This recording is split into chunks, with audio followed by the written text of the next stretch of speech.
नमस्कार स्टूडेंट्स। कल हमने कमज़ोर वर्ग की समस्याओं को पढ़ा था। आज हम इसके अस्पृश्यता के दुष्परिणामों को पढ़ेंगे। अस्पृश्यों पर लगाए गए प्रतिबंधों या उन पर थोपी गई निर्योग्यताओं के दुष्परिणाम न केवल अस्पृश्यों को बल्कि संपूर्ण हिंदू समाज को भी भुगतने पड़े हैं। ये दुष्परिणाम या प्रभाव इस प्रकार से हैं। पहला है सामाजिक एकता में बाधक।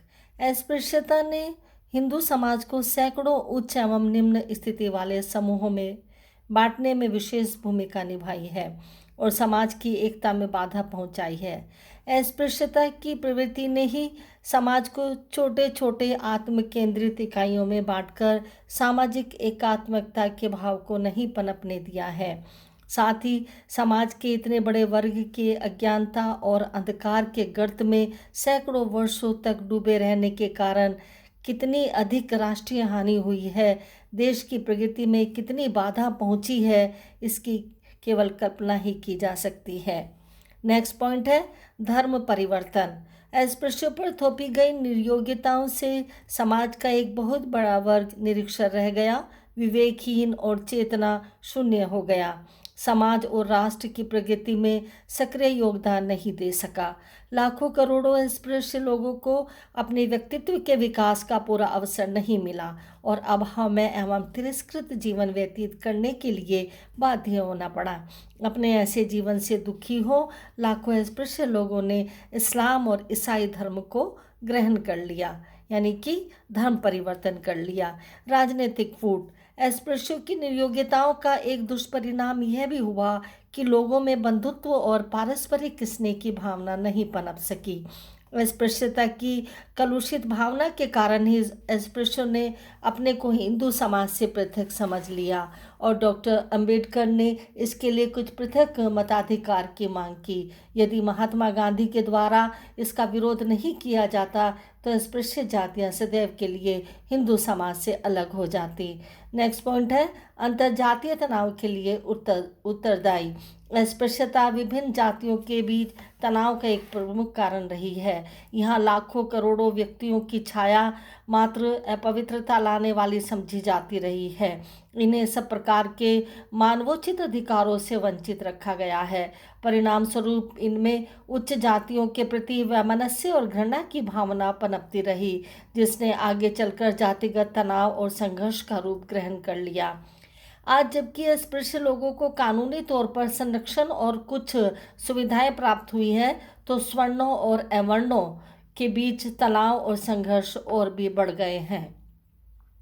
इनमें आर्थिक असमानताएं भी देखने को मिली। यहाँ अस्पृश्यता के फलस्वरूप आर्थिक असमानताओं का एक दृश्य देखने को मिलता है। यहाँ संस्कृति और धर्म के नाम पर लाखों करोड़ों लोगों का आर्थिक शोषण हुआ। इन्हें सब प्रकार की सुविधाओं से वंचित रखा गया, पशु तुल्य जीवन व्यतीत करने के लिए बाध्य किया गया। साथ ही समाज के इतने बड़े वर्ग को किसी भी प्रकार की शिक्षा अथवा औद्योगिक प्रशिक्षण न देकर देश के आर्थिक विकास में बाधा उत्पन्न की गई। अस्पृश्यता के कारण न केवल अस्पृश्यों को अभाव में स्थिति में जीवन बिताना पड़ा, बल्कि साथ ही राष्ट्र को भी आर्थिक हानि उठानी पड़ी। यहाँ कुछ लाभप्रद व्यवसायों पर उच्च जातियों का ही अधिकार रहा है।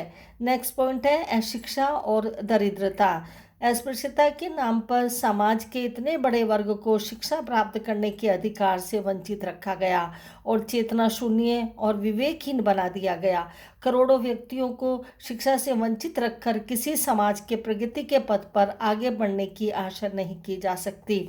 इसके अलावा गंदे और घृणित समझे जाने वाले कार्यों में अस्पृश्यों को लगाकर रखकर इसके बदले में भोजन की बची हुई झूठन, फटे पुराने वस्त्र, टूटी फूटी झोपड़ियां देकर इनके प्रति घोर अन्याय किया गया। ऐसी स्थिति में इन्हें दरिद्रता के मध्य अपना जीवन बिताना पड़ा। नेक्स्ट पॉइंट है स्वास्थ्य का निम्न स्तर। अस्पृश्यों को गांव अथवा नगर के बाहर किसी कोने में अस्वास्थ्यकर परिस्थितियों में अपनी झोपड़ी या टूटा फूटा मकान बनाकर रहने के लिए बाध्य किया गया। यहाँ तक कि पीने का भी स्वच्छ पानी नहीं मिला। चिकित्सा की कमी, मनोरंजन की कमी और किसी न किसी अन्य प्रकार की सार्वजनिक सुविधाओं की व्यवस्था थी। साथ ही इनके व्यवसाय की प्रकृति भी कुछ ऐसी थी कि व्यक्ति कार्य की अस्वास्थ्यकर परिस्थितियों के कारण शीघ्र ही किसी भी बीमारी का शिकार हो सकता था। इसके अतिरिक्त निर्धनता के कारण ये न तो पौष्टिक भोजन करते थे और न ही बीमार पड़ने पर चिकित्सा की समुचित व्यवस्था। ऐसी स्थिति में अस्पृश्यों के स्वास्थ्य का निम्न होना स्वाभाविक है। स्पष्ट है कि अस्पृश्यों को, समाज को और संपूर्ण राष्ट्र को अस्पृश्यता के दुष्परिणामों को भुगतना पड़ा। समाज के इतने बड़े वर्ग की उपेक्षा करके उनके मानवोचित अधिकारों से वंचित रखा गया। दीनहीन दासों के समान जीवन व्यतीत करने के लिए बाध्य करके सामाजिक प्रगति और राष्ट्र को समृद्ध और वैभवशाली बनाने की कल्पना नहीं की जा सकती है।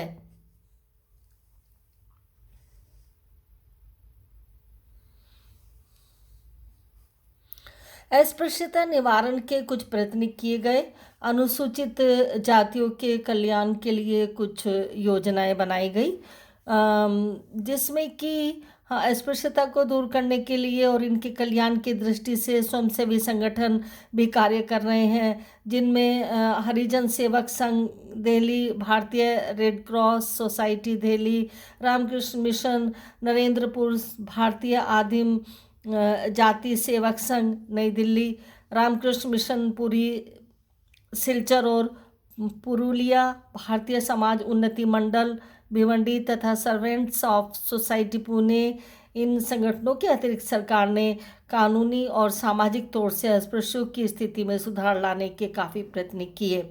अस्पृश्यता निवारण के लिए इस देश में जो प्रयत्न हुए हैं उनको दो भागों में बांटा जा सकता है। पहला सुधार आंदोलन और दूसरा, जिसको हम गैर सरकारी प्रयत्न कहते हैं, और दूसरा सरकारी प्रयत्न। सुधार आंदोलनों में अगर हम देखते हैं तो आधुनिक काल में राजा राममोहन राय, रामकृष्ण परमहंस, स्वामी विवेकानंद एवं Dayanand Saraswati, Shrimati Annie Besant, doctor Ambedkar तथा महात्मा गांधी आदि ने अस्पृश्यता की समस्या को हल करने का भरसक प्रयास किया। इनके प्रयत्नों को भी हम दो भागों में बांट सकते हैं। पहला है अस्पृश्य जातियों के द्वारा आंदोलन। अस्पृश्यता निवारण के लिए स्वयं अस्पृश्य जातियों के द्वारा आंदोलन किए गए। 19वीं शताब्दी के अंतिम वर्षों में सर्वप्रथम ज्योतिबा राव फूले के द्वारा संगठित प्रयत्न किया गया। आपके प्रयत्नों से पूना में स्थापित सत्यशोधक समाज के द्वारा अस्पृश्यों को अनेक अधिकार दिलाने की मांग की गई, परंतु यह आंदोलन धर्म के नाम पर दबा दिया गया। बाद में इस आंदोलन को डॉक्टर अंबेडकर ने आगे बढ़ाया और आपके नेतृत्व में सन 1920 में अखिल भारतीय दलित वर्ग संघ एवं अखिल भारतीय दलित वर्ग फेडरेशन स्थापित किए गए। इन संगठनों के द्वारा अस्पृश्यों ने अपने धार्मिक एवं सामाजिक अधिकारों की मांग रखी। महात्मा गांधी के सहयोग से सन 1932 में हरिजन सेवक संघ की स्थापना की गई। इस संघ ने अस्पृश्यता निवारण, पिछड़े वर्गों की उन्नति के अवसर दिलाने वाले श्रम के महत्व को स्थापित करने, मानव के बीच में समानता, बंधुत्व की भावना का प्रचार करने के लिए विशेष प्रयत्न किए। इस संघ के द्वारा अस्पृश्यों को सार्वजनिक स्थानों का उपयोग, मंदिरों में प्रवेश करने का अधिकार दिलाने हेतु भी समय समय पर आंदोलन किए गए। संघ के प्रयत्नों ने दक्षिण भारत के अनेक मंदिरों में हरिजनों को प्रवेश करने की आज्ञा प्रदान की गई। अस्पृश्यों में शिक्षा के प्रसार तथा उन्हें व्यवसाय संबंधी प्रशिक्षण प्रदान करने के लिए भी हरिजन सेवक संघ ने प्रयास किया।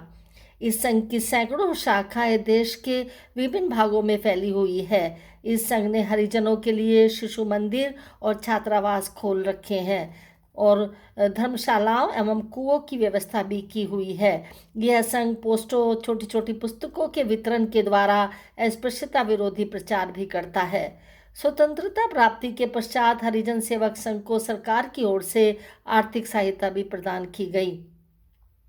अब तो यह संघ उन उच्च जातियों के विद्यार्थियों को भी छात्रवृत्तियां देता है जो हरिजन छात्रों के साथ उनके छात्रावासों में रहते हैं और उनके साथ ही भोजन करते हैं। यह संघ हरिजन बस्तियों को साफ रखने, बच्चों के लिए मुफ्त दवाओं का वितरण करने और विभिन्न व्यवसायों में हरिजनों को कार्य दिलाने का प्रयत्न भी करने लगा है। दूसरा पॉइंट है स्वर्ण हिंदुओं द्वारा आंदोलन। अस्पृश्यता विरोधी आंदोलन को चलाने में स्वर्ण हिंदुओं का भी सक्रिय योगदान रहा।